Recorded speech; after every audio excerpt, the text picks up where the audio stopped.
possible chase across the galaxy. Virtually every young actress in Hollywood tried out for the part of Princess Leia. Although the character was the same age as Luke, as a leader of the rebellion, Leia needed to project a confidence beyond her years. The plans and specifications to a battle station with enough firepower to destroy an entire system. Our only hope in destroying it is to find its weakness, which we will determine from the data I stored in R2. Now, our only hope in destroying it is to find its weakness, which we'll do from the data I stored in R2. Okay, now we captured the plans in a raid on the Imperial shipyards, but we fell under attack before I could get the data to safety, so I hid it in R2 and sent him off. When R2 has been safely delivered to my forces, you get your reward. What? You have my guarantee. What's the little droid carrying that's so blasted important? The plans and specifications to a battle station with enough firepower to destroy an entire system. One actress in particular seemed tailor-made to play a princess. As the daughter of actress Debbie Reynolds and singer Eddie Fisher, Carrie Fisher was the product of Hollywood royalty. She had no trouble conveying the self-assurance needed for Leia Organa. I met with Brian De Palma and George, and Brian did all the talking, because George didn't talk then. There were incredible actresses that were my age that were being considered for this role, so I didn't think I would get it. But our only hope is to destroy it before it destroys us. Look, hiding is useless now. With the Death Star, they'll continue to go on destroying systems until they found us. We have no alternative but to process the information and use it while there's still time. I got it with the proviso that I went to a fat farm and that I lose 10 pounds. And that I think they were hoping it was going to come out 5 here and 5 here. And my character was someone who was feisty and all of that. But I felt myself to be a bit of that, too. So it would have been unlikely that I would be cast as a shrinking Violet. He cast us to type in a way. Lucas's decision to hire unknowns went against the advice of his friend Francis Ford Coppola, who had cast The Godfather with stage and screen stars. 20th Century Fox was also concerned about Lucas's choice of actors. He came in and said, these are the 3 unknown people that I want to go with. And I figured we've gone down this far on the road, he knows what he's doing. I'd be lying if I said that, oh my God, Harrison's perfect, and Carrie's perfect, and Mark is fantastic. No, I was very nervous about the cast. For the important role of aged Jedi Master Obi-Wan Kenobi, Lucas recognized that he needed an established star. Sir Alec Guinness was a veteran of over 40 films and had won an Oscar in 1958 for his performance in The Bridge on the River Kwai. The knighted actor had the pedigree and the persona. The Alec Guinness role required a certain stability and gravitas as a character, which meant we needed a very, very strong character actor to play that part. Signing Guinness was a major coup, but more casting would be done in London, where Star Wars would be principally produced. Unlike Lucas's home base of Northern California, London provided access to the kind of massive sound stages needed for Star Wars' ambitious sets. The location also gave Lucas access to Britain's top production talents.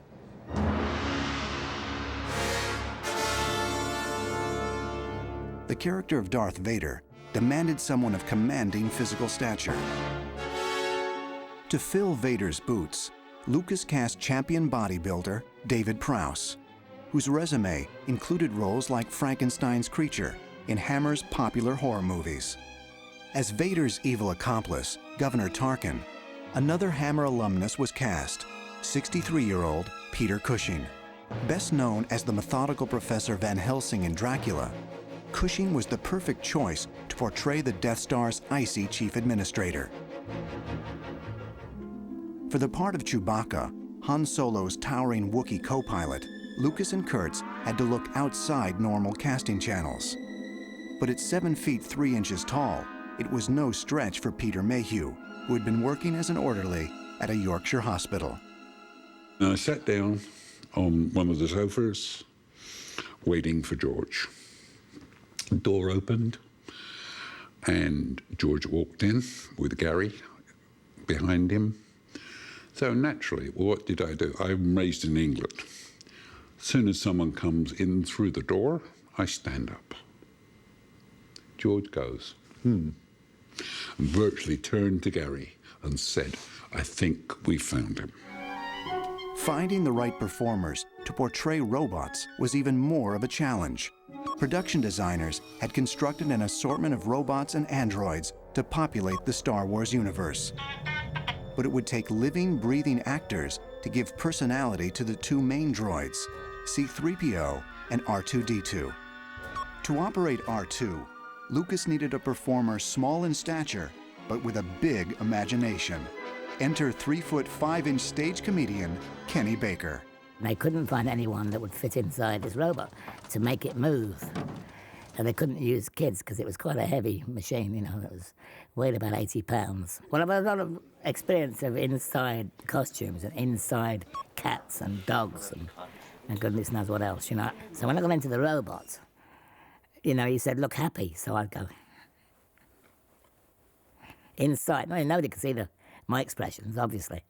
But it just, you have to do something to get the feel of the thing. Actor Anthony Daniels not only had the slender build needed for C-3PO, but training as a mime artist. He'd been seeing people every 5 minutes. I was there for a while and thinking, well, nearly time to go, I guess. And then, kind of over George's shoulder, I saw painting. And the most extraordinary thing happened. It just struck me because I kind of looked at this face. And the face looked back at me, and we had this extraordinary eye contact. You know, he's looking right out of the picture, and he seemed to be saying, come, come, be with me. And the vulnerability in his face made me want to help him. Isn't that weird? He just looks utterly vulnerable. That painting completely changed my attitude to the whole project. Years later, I was able to go to Ralph McQuarrie and say, you realize this is all your fault. In March 1976, with casting completed, George Lucas and Company arrived in North Africa. It was a strange caravan of British and American filmmakers working in a French-speaking nation on a script few people believed in. The overriding thing for me, really, at that stage was the amount of work that we had to do, the amount of stuff there was to achieve, and we had grave doubts about getting it done in time. But the trial by fire had yet to begin. It was now up to Lucas to make his movie. Just one day into filming, the Sahara was pelted with its first major rainfall in 50 years. We were going out there to shoot on the salt flat. I came out in the morning and the rain was going horizontally down the street this way. I thought, my God. I just called a rest day and the crew told them all to go back to bed because there was no way we were going to shoot on that. It was the first 2 weeks of shooting. We'd run into a lot of weather problems. The sets had blown down. I didn't get everything shot. It was a disaster. At that point, I was pretty depressed, saying, boy, I've got myself in way over my head. I don't know what I'm going to do. You must do what you feel is right, of course. With temperatures topping 100 degrees by mid-morning, Tunisia was anything but fun in the sun. Baking for hours in heavy costume, even the film's stunt coordinator, Peter Diamond, found the conditions physically exhausting. I was the only stunt person on the picture in Tunisia. I became a Tuscan Raider, or a sand person. I'm not a sun merchant. I don't like the sun, I just burn. So I just died with the heat of it. I couldn't stand it anymore. It was so hot. But there were so many problems. It just was not a good location. We seem to be made to suffer. It's our lot in life. C-3PO was finally put together for the very first time the day before we started shooting. R2-D2 didn't really function that well. He could run along in the three-legged position, but he couldn't turn his head at the same time. Yeah, there were wires everywhere. And their head was on a track of ball bearings. I used to grab whatever I could grab hold of and turn it physically that way and that way, not very far. because I went too far, the wires would go around my neck. And then they'd say, cut, right, break for lunch. And everybody just walk away and leave me. And then they'd remember me, you know, eventually. But that happened many times. Was bad enough because putting on the costume for the first time. And within 2 paces, the left leg had shattered down onto the plastic of the left foot and was gently but forcibly and persistently knifing it into the soft part of my foot. So we took it off, and I limped to the set with 1 foot. And it was then I began to panic about the days to come. As the actors and crew began to grumble about the adverse conditions, it was Sir Alec Guinness who served as a role model of professionalism. It was, for me, fascinating to watch Alec Guinness. He was always prepared, always professional, always very kind to the other actors. He had a very clear head about how to serve the story. He was the person who sort of brought it some legitimacy. And I asked him why he wanted to do it. And he loved the idea of playing a mentor or wizard in a morality play where good and evil so clearly defined. Action!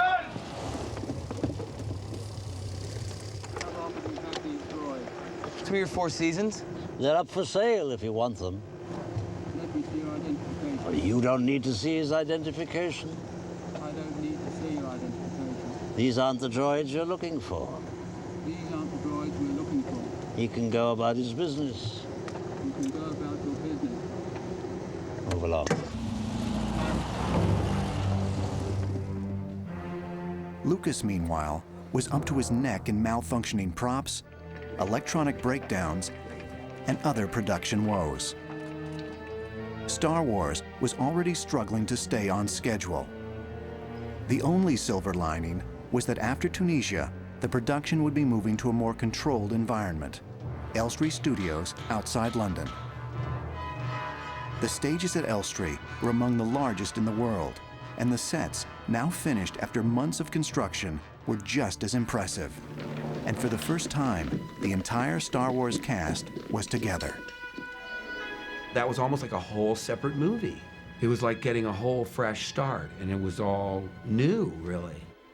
We were all very different ages. I was 19, Harrison was 33, and he was sort of the big man on campus. And meeting him, you sort of felt, well, he'll be a movie star. Costumes, makeup, robots, and aliens were all ready to go. I put that mask on, and Chewie transformed me. I transformed. The attitude was different. The walk was different. Chewie turned on. Do the scenes, come back, take the mask off. Peter was back. Action. That old man's mad. You said it, Chewie. Boy, where did you dig up that old fossil? Ben is a great man. Yeah, great at getting us into trouble. I didn't hear you give any ideas.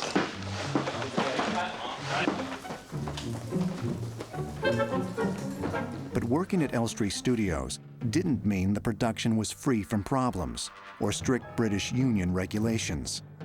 At 5:30, we had to stop unless we were in the middle of a shot. I could ask the crew for an extra 15 minutes, but they always voted me down. I'm not putting down the British crew, but there was kind of attitude like, what is this? It didn't help that most of the crew thought Star Wars was just a children's film. At times, even the actors were hard-pressed to take the work seriously. Didn't think it was going to be any good. At least I didn't. I thought, this is a bit strange. And I can remember this lighting man. He said, what is all this about? He said, I can't, it's a load of rubbish, you know. And we all thought it the same at the time. Thought, yeah, this is a bit strange.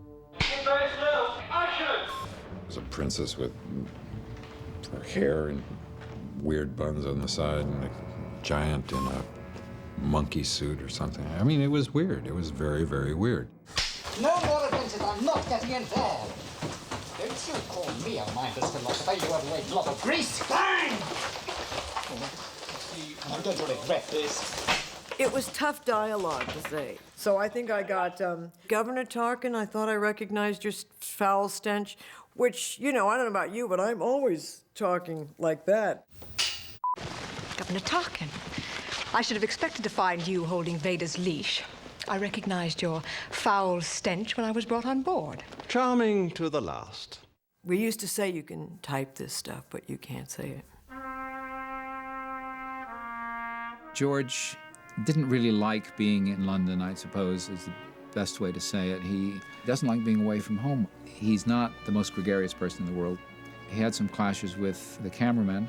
Gil Taylor was a very old-school cameraman, very crotchety. George, coming out of low-budget filmmaking, was used to doing a lot of things himself. So George would say things like, well, put a light here, and Gil took offense at that kind of thing. He says, that's not your job, son. You tell me what you want to see, and I'll do it the way I think is best to create what you want to see. It was a clash of style of working. Set 327, take 4. We're coming up on Alderaan. You know, I did feel something. I could almost see the remote. That's good. You've taken your first step into a larger world. Lucas also became frustrated that the costumes, sets, and other production elements weren't living up to his vision for Star Wars. The compromises required, due to the film's budget, plagued him on an almost daily basis. What was disappointing would be the cantina sequence. It was really imaginatively described. And then you go in there, and it looks like the Nutcracker Suite. You know, there's a frog guy and a mouse girl and a giant cricket at the bar. It was really disappointing. But, you know, George says, don't worry, we're gonna fix all of this.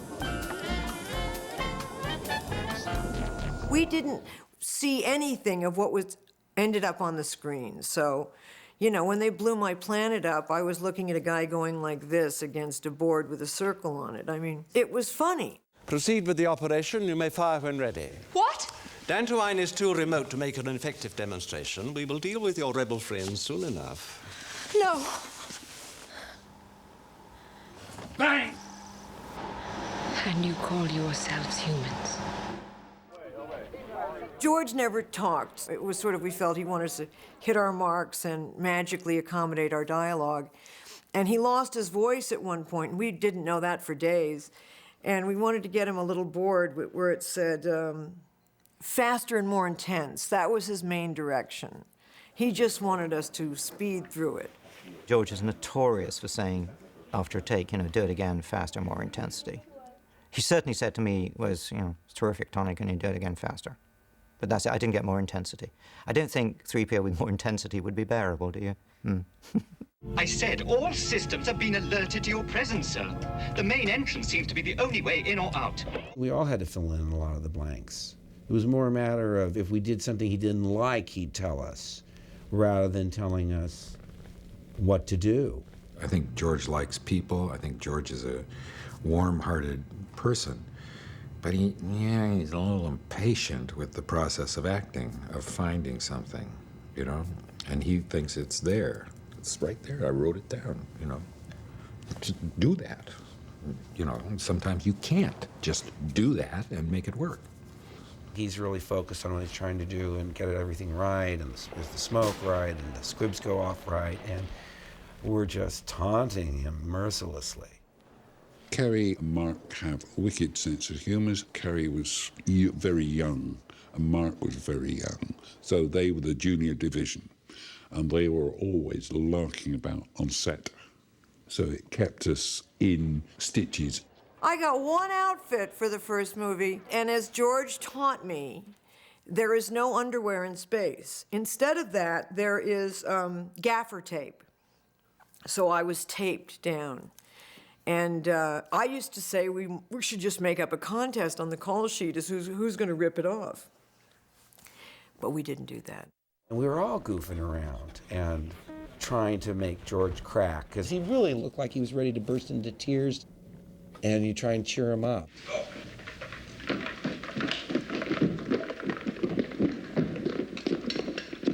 Okay, cut it. And. Oh! in frame. The mic was in picture. The mic was in picture. The mic was in picture. Going back to first position. The sound department has to pay him. That to him was really inappropriate humor at the time because I'm sure he's in the zone and he's seeing what he wants to do, and we're just like actors trying to stave off boredom because, you know, we've been in the trash compactor all morning. Ready and action! What happened? I don't know, it just disappeared. I got a really bad feeling about this. But it is amazing what you can do when you have a vision, when you have an ambition, and when you can bend other people's will to your desire. And the thing that kept it focused towards the ambitions was George's vision and his passion for the idea. Perhaps the most memorable stunt in Star Wars was actually performed by Mark Hamill and Carrie Fisher. The nick-of-time escape of Luke and Leia across a yawning chasm in the Death Star. Mark Hamill wanted to do as much as he could himself. I had times when I had to keep him back because he was too enthusiastic, actually, and he could have got hurt. Princess Leia and Luke Skywalker had to swing over this void. We couldn't afford stunt doubles, so I said to George, well, I can teach them to do this and be quite safe. My buddy and I, we put the harnesses on, we put the wires on, everyone down below, because remember, we're about 20 meters up, looking down on them, right? And as we swung across, there was a terrible tear. And my buddy said to me, Peter, your harness is snapped. And Mark, he said, I'm not going in that, it's too dangerous. And this is where I discovered you had to be a good liar. I said, no, there's nothing wrong with the harness. I split my trousers as I landed. He said, oh, I thought it was the harness. I said, Mark, I wouldn't let you go on this if it was dangerous. Action!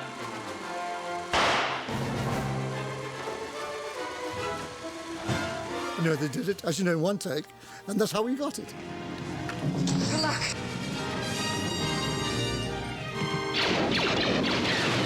That was really early on in the shoot when I was still worried about my weight. And I thought that we were going to miss, and I'd hit the wall, and they will say, still too tubby. Let's bring in Jodie Foster. Another of Peter Diamond's tasks was choreographing the dramatic lightsaber battle between Darth Vader and Obi-Wan Kenobi. You can't win, Darth. If my blade should find its mark, you will cease to exist. And I warn you, if you strike me down, I shall become more powerful than you can possibly imagine. George, he wanted a broadsword type of fight with a touch of Japanese behind it. But instead of becoming samurai moves with one hand, I kept it with two hands. So all the moves were two hands, completely like that. The first swords were bits of wood with from projection material wrapped around them. Now, the hardest thing for me on the first fights, Darth Vader was a very heavy man. Obi-Wan Kenobi was a gentleman, right, who had done some fencing in the theatre. I had to teach them, if that was the sword, to stop before they touched, because the blades were breaking. We broke so many blades, they just kept snapping.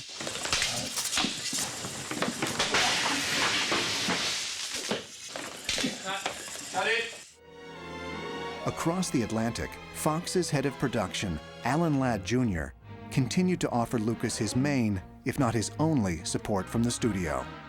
Well, there was a lot of problems, yes. I mean, every board meeting I attended, I mean, the subject was always about Star Wars. Well, the costs are rising, it's this, it's that. Look, we've read drafts of scripts that make no sense to us in any way, shape, or form, and it was rather unpleasant. The things that stick in my mind that made me laugh were like memos worried about whether or not the Wookiee should have pants. They're looking at this thing and saying, couldn't he have some lederhosen? And I thought, isn't this great, you know? Of all the things to worry about, the Wookiee has no pants. I think we were like 2 weeks over schedule. At that point, the board of directors at Fox started to panic and tell Alan Ladd Jr. that he had to shut that film down regardless. And so he came to me and said, look, you've got to finish in the next week because I got another board meeting and I can't go in there and say we're still shooting. I kept going on the phone to their production department saying, this is insane. If we put on a second crew to do this, it costs us more than going an extra week. And they said, it doesn't matter. The studio's opinion is that the day deadline is more important than the money you spent. The final scenes were filmed at breakneck speed, with Lucas frantically bicycling from one soundstage to another. Well, I think George suffered a lot more than I was aware of at the time, but I was very focused on what I was doing because this was a very busy movie. It was just non-stop, dawn to dusk. We did go over at the end, and we split into 3 units right at the end, and Gary directed the 2nd unit, and I had the distinction of directing the 3rd unit of Star Wars. My shots were things like close-up of R2-D2's 3rd foot going down. Nothing too dramatic, but that's how we finished it. Come on. I'm up. Hope that old man got the tractor team out of commission, or this is going to be a real short trip. Okay, hit it! Fox originally slated Star Wars for a Christmas release in 1976.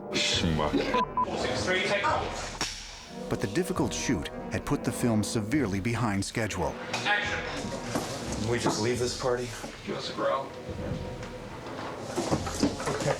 I ran into some old friends. Is the ship all right? Seems okay, if we can get to it. I just hope the old man got the tractor beam out of commission. Look. Now's the chance. Go! With barely 6 months to go, there was almost no chance of delivering the project on time. I just finished shooting the movie and I was exhausted, basically, but I had to go right from the shooting into the finishing without a break. Already anxious about meeting his deadline, Lucas was shocked when he saw the first assembly of his edited film that spring. Sir, the Greuters are losing power. All right. I'll get it. The first cut of Star Wars was an unmitigated disaster. How's that? Yes, that's much better. I'd started to see things cut together. I wasn't happy with it. I come in on weekends and I recut the film on my own. Okay. And I tried to get the editor to cut it my way, and he didn't really want to, and so I had to let the editor go. So I had no editor. I was behind schedule. I had to race to finish the movie. 177, take 2. Lucas realized his only hope was to start from scratch. And I am C-3PO, human-cyborg relations. And this is my counterpart, R2-D2. Oh, hello. To recut the movie, he hired Paul Hirsch and Richard Chew. And for several months, he was able to borrow his wife, Marcia, who was editing New York, New York with Martin Scorsese. Take 250, take 7. Action. You must do what you feel is right, of course.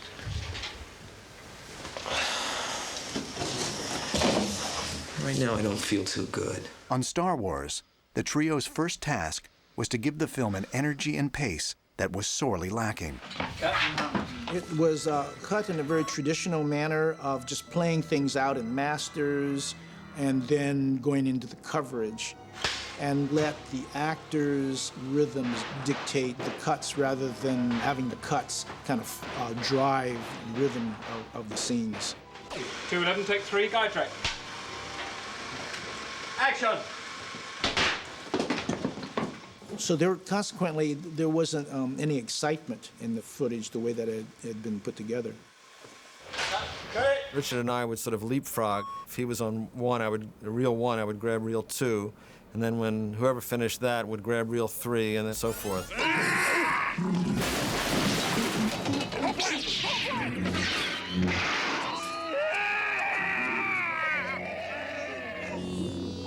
We used shots up until the very last frame. Can I take another one? Very often, the very next frame would be the flash of the camera stop. For instance, there's a shot of one of the sand people. He knocks Luke down, and then he holds his weapon up over his head, and he just did it once, and we rocked it back and forth, so he did it a number of times.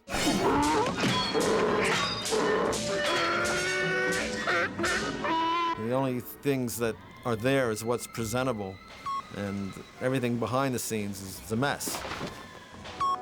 With no chance of being ready by Christmas, a new release date was set for summer 1977. Some doubted that the movie would ever reach theaters. But as bad as things had been with the editing, the situation at ILM was even worse. The company was trying to create effects that had never been done before. They knew what they wanted to accomplish, but they had yet to create anything usable for the film. They had spent half their budget, and ultimately I had about 4 shots, none of which I would accept. They were just not good. That was pretty much of a low point. I had no special effects, and I didn't even know whether we were going to get the ships to work. So it was a pretty desperate time, and we'd spent half the budget, building the motion control cameras and setting the shop up, and it was a disaster, to say the least. The factory has to be built before the first can of peas can be sent to the supermarket. And I think it was a year or more without any film coming out, without one shot being finished, because they were building optical printers, they were building cameras, we were building models. I know that George was disappointed in the work, and I'm disappointed that he was disappointed. But there's a certain subjectivity to some of that stuff. I wish he'd been happier, but I also think that ultimately the work did the job.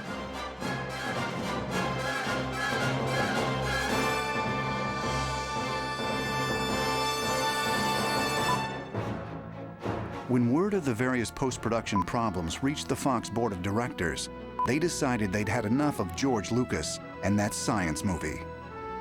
I just said in the one executive committee meeting where they're hauling me over the coals, they just said it's the greatest picture ever made. And that ended the conversation. They were afraid to say, well, you're stupid and you're wrong, and we want you out of this building by 5 o'clock this afternoon. So there were some tense moments there. With the dismal early cut of the film, ILM in chaos, and growing pressure from the studio, Lucas was facing almost unbearable battles on a daily basis. After an especially tense trip to ILM, Lucas felt sharp chest pains. Fearing a heart attack, the director checked into a Marin County hospital. He was diagnosed with hypertension and exhaustion and was warned to reduce his stress level. At that point, I really felt that I'd gotten myself into a real mess, and I didn't know whether I was going to get it out. Lucas doubled his efforts to save Star Wars. The situation at ILM required drastic measures. To get the film's crucial special effects back on track, Lucas had no choice but to step in personally. We put a production department in the special effects company. I went down there twice a week. There was a certain amount of resentment at first because they felt that they were being challenged a bit on how they had set it up. We felt that there was a certain quasi-hippie mentality that some of them had about the schedule. Ultimately, I guess we were known as a country club. I think I'd look to those guys that there needed to be a really strong production force in there that was going to meet some sort of quota. With hundreds of shots left to be completed, ILM would have to do a year's worth of work in just 6 months. But Lucas and Kurtz were determined to turn the situation around.